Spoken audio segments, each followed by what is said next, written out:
Hey folks, in this quick demo I'll be showing you how easy it is to set up access to pods in a Kubernetes cluster with Border0. I'm in a fresh Border0 organization. It's got no connectors and no sockets. So the first thing we'll want to do is run a Border0 connector in our Kubernetes cluster. You also don't need to run it inside the cluster, you can run it externally as long as it has network access and permissions for the Kubernetes API. Anyways, in the Border0's public examples Git repo, we can find a sample Kubernetes YAML file. It's got everything that we need to run a connector in Kubernetes. So let's go ahead and download that.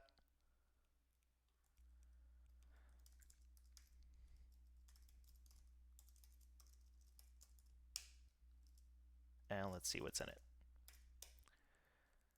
So there's some instructions here at the top. It says we have to create a connector and create a token for that connector. And finally, replace the stub in this file with your connector goes here with the actual value of the token. Okay, so let's go back to the portal. We're going to follow the instructions, create a connector. I'm going to call it Kubernetes. And we're going to create a token for a new connector.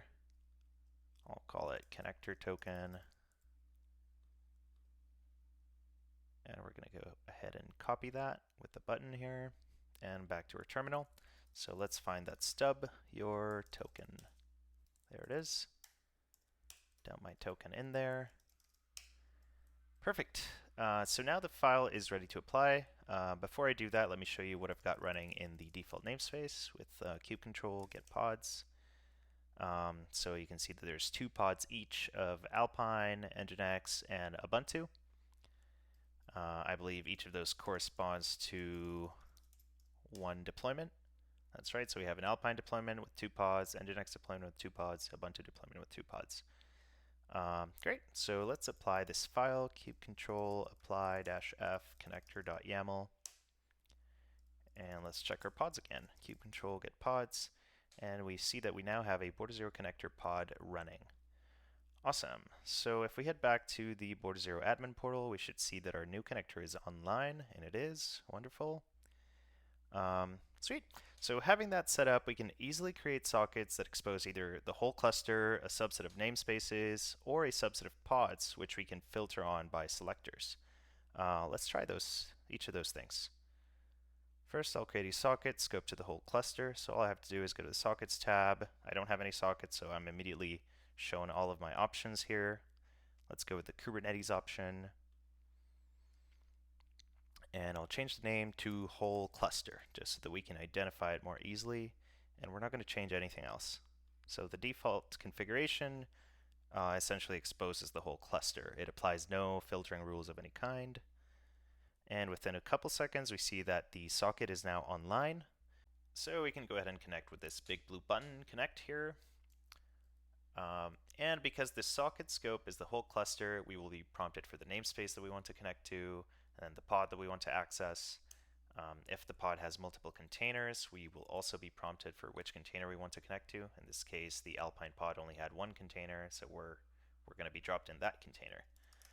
Let's create some noise here. Echo hello world, echo shell, and let's just leave. Awesome. So now we're going to create a new socket scoped to the default namespace only.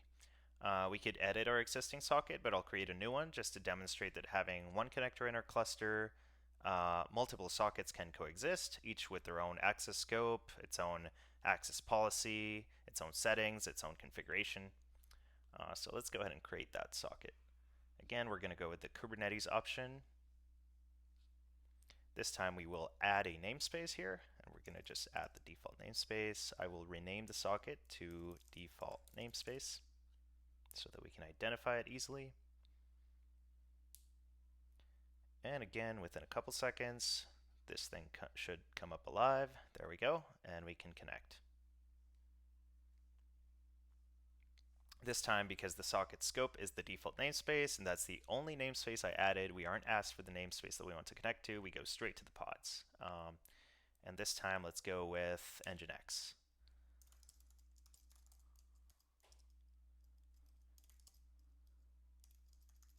And there we go. You can just leave. And lastly, we're going to create one more socket. This time we're going to scope it down all the way to one pod, or one selector rather. So again, Kubernetes cluster, we're going to pick the default namespace, and this time we're going to add some selectors. So let's say I only wanted to expose the Nginx deployments pods behind this socket. So we're going to go in kube control get pods, kube control get deployments. I'm going to describe the Nginx deployment, kube control describe deployment slash Nginx. It should have a selector. There we go. So app Nginx, and that's what we'll use here, app Nginx. And we're going to go ahead and create that socket. Again, a couple seconds, it should come online. There we go. And if we connect, we won't be prompted for namespace because there's only one in the allow list, and we will be prompted for pods. But this time in the pods list, there should only be pods corresponding to the Nginx deployment. And that's right. So we'll pick one. We did it. And we're done with that. And that concludes that part of the demo. Now, before I let you go, I have to tell you that Border0 not only makes it super easy to manage access to resources in your Kubernetes environment, it also enhances security, visibility, and control. Now, what do I mean by that?